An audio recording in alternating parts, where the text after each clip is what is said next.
നമസ്കാരം. എല്ലാവർക്കും പ്രവാസി മലയാളിയിലേക്ക് സ്വാഗതം.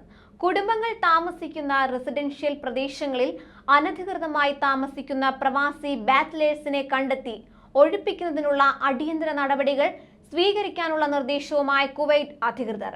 രാജ്യത്ത് നിലവിലുള്ള നിയമപ്രകാരമാണ് ഈ നടപടി. റെസിഡൻഷ്യൽ പ്രദേശങ്ങളിൽ പ്രവാസികളായ ബാച്ചിലേഴ്സ് താമസിക്കുന്നതുമായി ബന്ധപ്പെട്ട് നിരവധി പരാതികൾ ലഭിച്ച സാഹചര്യത്തിലാണ് നടപടിയെന്ന് അധികൃതർ നൽകുന്ന വിശദീകരണം. ഇതുമായി ബന്ധപ്പെട്ട് അൽ അസീമ, ഹവാലി, ഫർവാനിയ, ജഹ്റ എന്നീ 4 ഗവർണറേറ്റുകളിൽ നിന്ന് മാത്രം ഇത്തരത്തിൽ 200-ലേറെ പരാതികൾ ലഭിച്ചതായും അധികൃതർ ചൂണ്ടിക്കാട്ടുന്നു.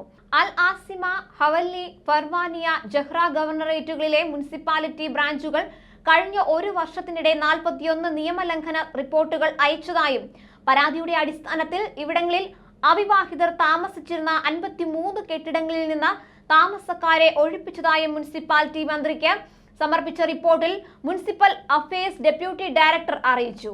ആഭ്യന്തര മന്ത്രാലയം, ജലവൈദ്യുത മന്ത്രാലയം എന്നിവയുടെ പൂർണ്ണ സഹകരണത്തോടെയാണ് രാജ്യത്തെ പ്രൈവറ്റ് മോഡൽ ഹൗസിംഗ് ഏരിയകളിൽ നിന്നുള്ള ബാച്ചിലർമാരുടെ ഒഴിപ്പിക്കൽ നടപടികൾ മുനിസിപ്പാലിറ്റിയുടെ നേതൃത്വത്തിൽ പുരോഗമിക്കുന്നത് എന്നും ഫോളോ അപ്പ് കമ്മിറ്റിയുടെ റിപ്പോർട്ടിൽ അൽ അമ്മാർ വിശദീകരിക്കുന്നു. ഇക്കാര്യത്തിൽ പരാതി ലഭിച്ചാൽ സ്വീകരിക്കുന്ന പ്രത്യേക നടപടിക്രമങ്ങൾ തന്നെ ഉണ്ടെന്നും റിപ്പോർട്ടിൽ പറയുന്നുണ്ട്.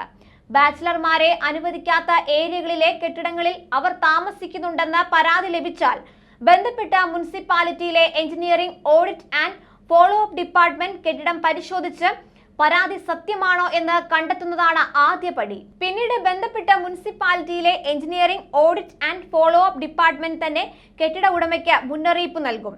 ബാച്ചിലർമാർ താമസിക്കുന്നുണ്ടോ എന്ന് engineering, audit and follow up ഡിപ്പാർട്ട്മെന്റിന്റെ പരിശോധനയിൽ സ്ഥിരീകരിക്കാൻ കഴിയാത്ത സാഹചര്യത്തിലാണെങ്കിൽ ഇത് സത്യമാണോ എന്ന് രഹസ്യമായി കണ്ടെത്താൻ CID വിഭാഗത്തിന്റെ സഹായം തേടും. നിയമവിരുദ്ധമായി ബാച്ചിലേഴ്സിനെ ഇത്തരത്തിൽ താമസിപ്പിച്ചിരുന്ന കെട്ടിട ഉടമയ്ക്കെതിരായ പരാതി ബന്ധപ്പെട്ട മുനിസിപ്പാലിറ്റി നിയമവകുപ്പിന് അയക്കണമെന്നും നിർദ്ദേശത്തിൽ പറയുന്നുണ്ട്. ഇതോടൊപ്പം കെട്ടിടത്തിലേക്കുള്ള വൈദ്യുതി, കുടിവെള്ള കണക്ഷനും വിച്ഛേദിക്കും. നിയമലംഘനം അവതരിപ്പിച്ച ആളുകളെ ഒഴിപ്പിച്ച ശേഷമേ കണക്ഷനുകൾ പുനഃസ്ഥാപിച്ച് നൽകുകയുള്ളൂ. മുനിസിപ്പാലിറ്റിയുടെ നിർദ്ദേശം അനുസരിച്ചാണ് വൈദ്യുതി ജലമന്ത്രാലയം ഇലക്ട്രിസിറ്റി ബന്ധം കട്ട് ചെയ്യുക. കൂടുതൽ പ്രവാസി വാർത്തകൾക്കായി ഈ ചാനൽ സബ്സ്ക്രൈബ് ചെയ്യുക.